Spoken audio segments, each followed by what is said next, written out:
Hey everybody, this video is part of our full-length The Onside Kick podcast. You can find that on Blog Talk Radio, iTunes. You can pretty much find it anywhere, so we don't care where you listen. Just stick around and check it out.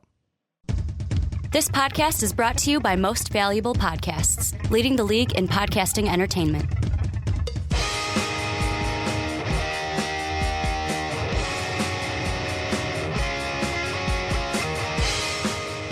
What's up, everybody? Ricky Widmer here, along with the Mark Weber. What's up, Themmies? And the one, the only, Brandon Swanson. Hey. And you might be sitting there going, well, guys, it's a Sunday.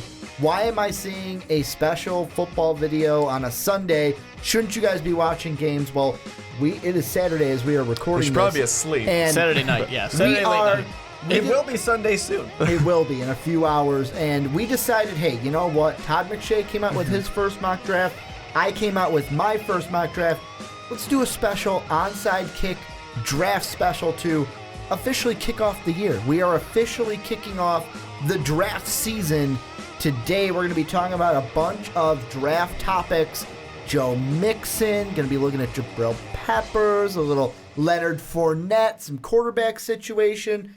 And this is a good one. If you want to see my mock draft, it is down below in the description, whether you're listening on Blog Talk Radio or YouTube. But guys, I want to start with the heavy news. I mean, this is a guy who It was a heavy hitter.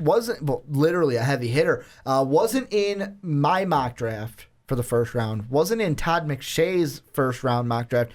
He's not going to be in anybody's. Probably not a first round or even a second round draft pick. But Joe Mixon, running back out of Oklahoma.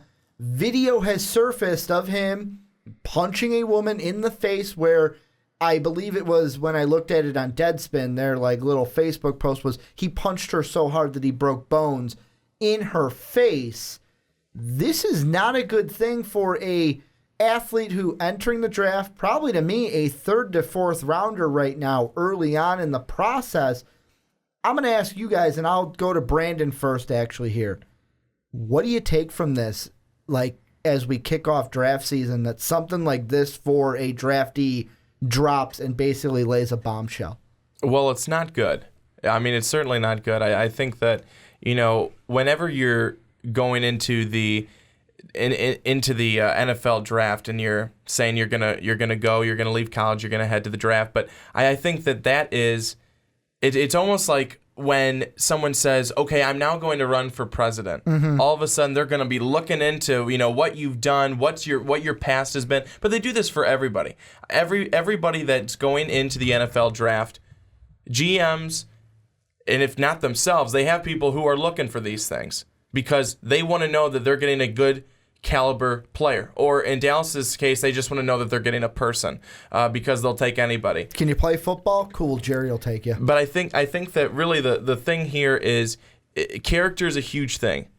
This is not like he's a first round draft pick like Leonard Fournette. I was going to say Tunsil. Okay, yeah. Smoking weed out of the bong. That's what I was going to say. It's not like it's going to affect, from being a fourth rounder to being a 12th rounder or 13th. No, excuse me, fourth pick overall to a 12th or 13th pick overall.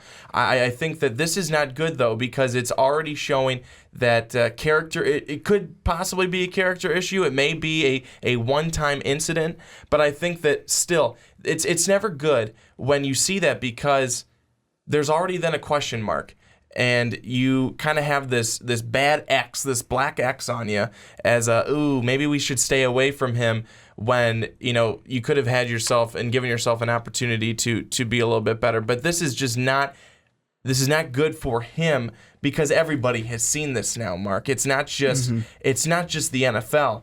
People have seen this. People are going, what's going on here? And again, I know that it's not like this happened yesterday.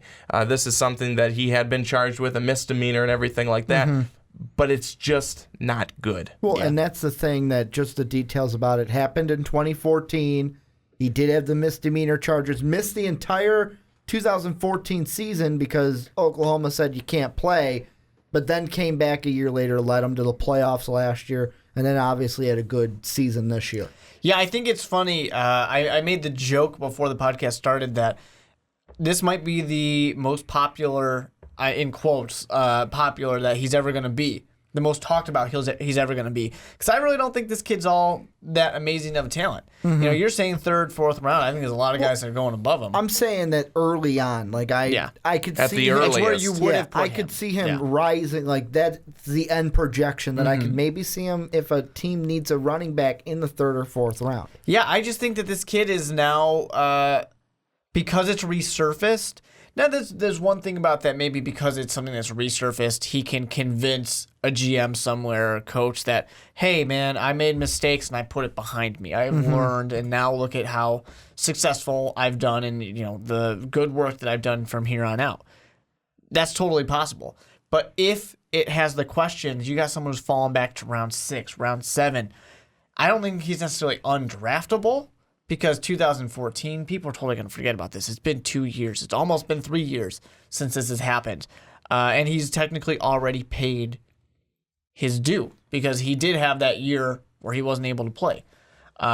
So you know that the NFL is not going to suspend him or anything like that. So there's not really any bad side to some NFL team grabbing him because he's probably not going to play that much. He's probably going to be that second wheel, maybe even third wheel in the revolving door somewhere. Or you're even saying like a player who comes in and then fizzles out, or maybe practice squatter. But the thing that I look at with this is I immediately think of Ray Rice. And that's the first thing my mind went to, mainly because we have video evidence. We have video evidence of him and what he did. And to me, if I'm a GM, if I'm an exec, draft is a long way away as we sit here right now. It's about a few months away. Are you going to be able to have the cojones to sit there in the war room and say, we're going to draft this guy, even though from your fan base, there may be an outrage because of what we've seen with Ray Rice, with with Greg Hardy, how we've seen basically the league kind of start up a Ray Rice rule with the domestic violence policy that they have right now. Could we see maybe some GMs go, you know what? I don't want to take the PR hit. He's a guy who's on our board, but I'll take this other guy because I just don't want to take the PR hit from our fans. And Ricky, I was just going to speak to the domestic violence point. The NFL has really tried to do a good job of putting that out there as we are against domestic violence. We want to kind of promote awareness for the fact that it's out there. It happens. We don't want that to happen. It has no place in the NFL. And if guys partake in doing something like that, there's a consequence for that. And I think that what people would see, what fans would see, is that you put that aside because of talent. You see talent, you want to win more than make a statement and say, I am going to stand against domestic violence. This guy, partook in that. I'm not going to have any part of that. So I think that that's definitely a question that comes into play. But, I think that, Mark, as you had mentioned, it's something that guys can't get a second chance. Tyreek Hill got a second chance. He's doing pretty well right now in the NFL. And this is a guy who had punched his pregnant girlfriend in the face. People can come back from doing bad things. We should not, make it seem like they're these awful, terrible people. Sometimes they turn out to be. Sometimes they really do. But I think that sometimes there's something that happens, something snaps, and maybe you need help. Maybe you have anger issues. Maybe you have this or that, and we don't know. But I think that we can only go by what we saw. And Ricky, I know you and I saw the video. Mark, I'm sure you've seen the video. It's disturbing. It's just very disturbing because she shoves him. He does kind of one of those coming at you type things where he's like, and she slaps him in the face and he right hooks her down to the floor. So some would say, she hit him, she had it coming. No. That's not how it is. But that's just how some people were raised, though, too. That's just not how it works, do not hit a woman. Yeah. There's a line that you can hit another man because we're on the same playing field. unless, of course, they're 10 years old. But I think that just the way people are raised and the way I think the three of us were, that's never going to cross our minds that that's okay to do. Other people, though, it's different. They'll see it as okay. The two things that didn't sit right with me, besides him punching her in the face, obviously, so made me sick to my stomach, but the two details that didn't sit right with me is, number one, after she pushes him, the lunge forward, kind of like he's trying to scare her. Why do you gotta do that? Don't even do that, because what do you think she's gonna do? Like, I was out to dinner with Sean, Dave, and then our friend Johnny. We were talking about this because that's when the story broke, and I said if anybody did that to me, my first reaction would be to clock them in the face, unless they're a woman. But like if Brandon, we were having an argument, and you went to get in my face, my first reaction would be to clock you, like slap you, get you out of here. But I'm too quick, you'd miss. You got those cat-like reflexes. Yes. But my first reaction would be clock you in the face, get out of my personal space. And then the second thing I didn't like, after he did the most egregious thing of hitting her, he just walks away. He just walks right out. It's like, are you, like, what's going through your head just to walk away? Yeah. Like with Ray Rice, after he did it, it was he just dragged like, her. well, Even better. Right away, he looked down, like, and you could see in his body, like, fuck, I made a mistake. Because then he had to drag her back. I didn't see that with the Mixon. I just saw him walk right out. I just saw him walk right out and say, you know what, I'm done with this after this woman is on the ground. Probably had a concussion, too. I mean, you could see she was stumbling. Well, I think that, honestly, though, I don't blame him for walking away, because what do you expect him to do? I mean, if he sticks around there, if there's anyone there, they're going to say, get the fuck away from her. So I don't blame him for walking away necessarily. Now, it's a bad situation. There is no correct answer of what he should do in that case. That's not what bothers me so much. And to what you say of, and what this whole discussion is, of, you know, she does, you know, pushes him, she slaps him, whatever it is. I have no problem with a guy kind of pushing a woman away, not like, get the fuck off, but like, hey, you know, let's back up. Let's not do this. Kind of like let me get away. Just like holding out your hand, not really like pushing, but like, hey, you know what? Nah, I don't want to. Yeah, I mean, if someone's coming at you, you don't have to punch her in the face, but you can kind of, hey, back off. Now let me get out of here. You know, and when you do something like this, like you're trying to intimidate somebody or something like that, it is that unfortunate thing where there is no way up from here. It is going to go downhill. And the unfortunate thing in this situation, and the reason why I think it maybe won't hurt his draft stock that much, is because he can use the defense of, I honestly did not know any better. I was not able to handle that situation well at that point in my life. What was he, 19? I think at this point.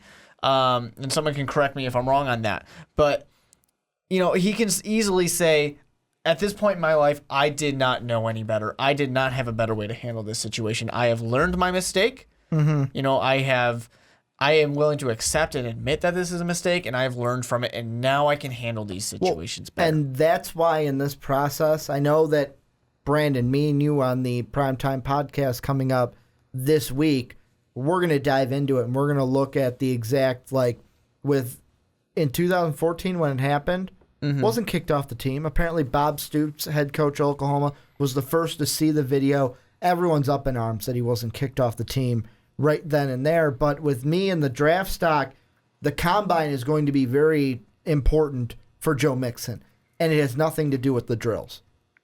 It's those interviews. Oh, yeah. Because that's going to be... It's like, Brandon, when we went out to lunch today, me and you were talking, and my first reaction, because if you guys are new to the show, I'm a very reactionary guy, and I wear my emotions on my sleeves, and usually it's my emotions that drive most of the decisions that I make. My first thought was, if I'm a GM, he's off my list. Don't even want to worry about it. Like, he's off the list, I'll find someone else. And it was you, Brandon. It's like, well, you know what? I feel like if I was a GM, I'd do the due diligence, kind of do the dirty work to find exactly what's going on. and then decide, okay, he's on my board, he's off my board. That's what's going to go on at the combine. The GMs that are still like you and say, I'm going to do my due diligence, they're the ones he's really going to have to impress. Really going to have to show them, I have changed. And like Mark said, basically play the I was a stupid kid. Yeah. And I didn't know any better. And you can say it's unfortunate, but I think that's, if I'm his agent, I'm That's what you're encouraging telling him to him? go that route. Because I'm like, that's the way that you're going to get yourself a job in the NFL. And I think enough time has passed where we're all outraged right now, but I really don't think this is going to matter. And part of the reason is the kid's, I mean, he's going to be an NFL player, so he's obviously talented. But when it comes to NFL players, he's not that good. He's not that good. I think he's going to be undrafted and then signed as a free agent because of this. And it's mainly going to be teams are going to look at it and go, I can draft him here, or I can kind of feel the room and say, hey, no one else is going to draft him. I'll just sign him afterwards. Why waste a pick? It's possible. I have to say, I think that, Ricky, you're probably putting too much stock into this. Again, like you said, you are very reactionary. Yeah. You saw this, absolutely not. You wouldn't touch him with a 10 to 20-foot pole. But I think that a lot of times GMs more so are going to be looking, how does this help me win? How does he help me win? If I see him as being able to help me win, I can look past things and we can talk. I will talk to him personally. I will get to know him a little bit more.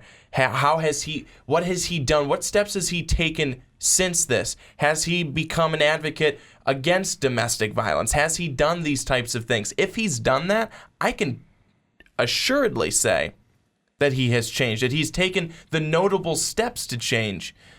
But I think that, sometimes if they have not tried to prove, you know what, I'm not this bad person that this showed me to be. Going back to Mark's point again, I was young, I was naive, I was stupid. I was not the person I wanted to be, and I'm not the person I am today. So again, if you can have your agent craft that, I don't think this is going to be an issue at all. And again, it's an issue if he's a first-round top 10 draft pick. He's not. He's not. It'd be different if this was, Myles Garrett or, a Deshaun Kaiser Like or a Leonard or Fournette type of or a Leonard Fournette or Jabril Peppers or something like that. Then we've got a story. Yeah. This is just noise right now, and I think that this will pass by the time that the draft comes up months down the road from now. But I still think it's something to monitor because take a look at the movie Draft Day. And they were going to go with this quarterback. They wanted to go with him. He was the top talent. Again, The Wisconsin he was. kid. He But was. nobody went to his birthday party. He Yeah, was no the one top went to his talent. birthday No one party, went to man. his birthday party, and then they had to figure out why did no one go to the birthday party. But it calls into question character, and so it shows GMs do care about character. They care about talent too. It just comes down to what kind of character are they today? What kind of person are they really? Well, and that's why after thinking about it, and this is my kind of final thoughts on it, after thinking about it, sleeping on it, and kind of talking to you at lunch about it, us talking about it now, I'll be honest, I'll relate it to myself. Although I've thankfully, never been in a situation, and I never would, where I would do something this egregious. I look at, Facebook has that memory shit, and there are times where it's like... I'm very anti that. Stuff a whole different story, but I hate it. Stuff that'll pop up that I have said and posted maybe freshman or sophomore Your year in teenage college. angst years. And basically, I'll look at it and read it. I'll look at it and read it, and I'll just be like, I just want to go back in time and punch myself in the face and be like, stop it.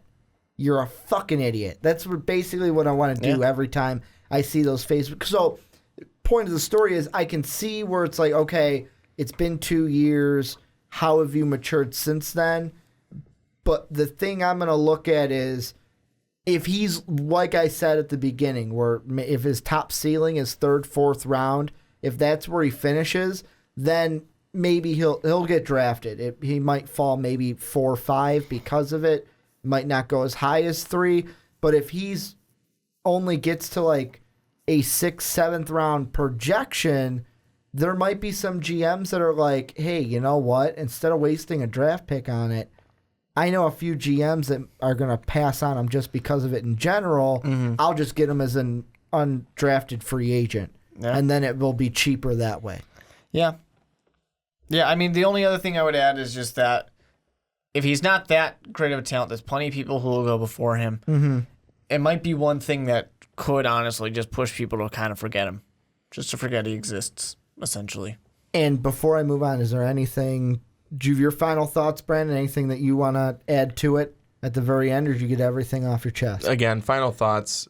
Bad video, terrible video. It's just not something that anyone wants to have associated with them, whether they're going into the NFL, whether they're just going to try and find a job, because a former employer, not a former employer, excuse me, but any employer could see that, find that, and not hire you because of that. So it's, it's you're going for a job in the NFL. The NFL is a job. It is work. It is, not the same work that someone does going behind a desk. But these people are studying film. They're really diving into different things in their own job in the NFL. So I think that it could have some effect. How much of it remains to be seen. But again, I think that all depends on his projected draft position. And once we find that out, I think people will be able to have a much better look and kind of take on what's going to happen there. But right now, again, doesn't look good right now. But, time heals all, correct? Yep, that's time heals all wounds. That's usually what they say, right? But this is where you guys come in. Let us know down below what you guys think. Either you're on YouTube and I'm speaking to you, looking at you right now, or you're on Blog Talk Radio. Let us know what you think down below about this. Is it going to hurt Joe Mixon's draft stock? Is it going to affect it at all? Let us know down below. Well, I hope you enjoyed that, and don't worry, there is plenty more where that came from. You guys can check it out right over here. Click that video, start watching it, and just stick around on Most Valuable Podcasts.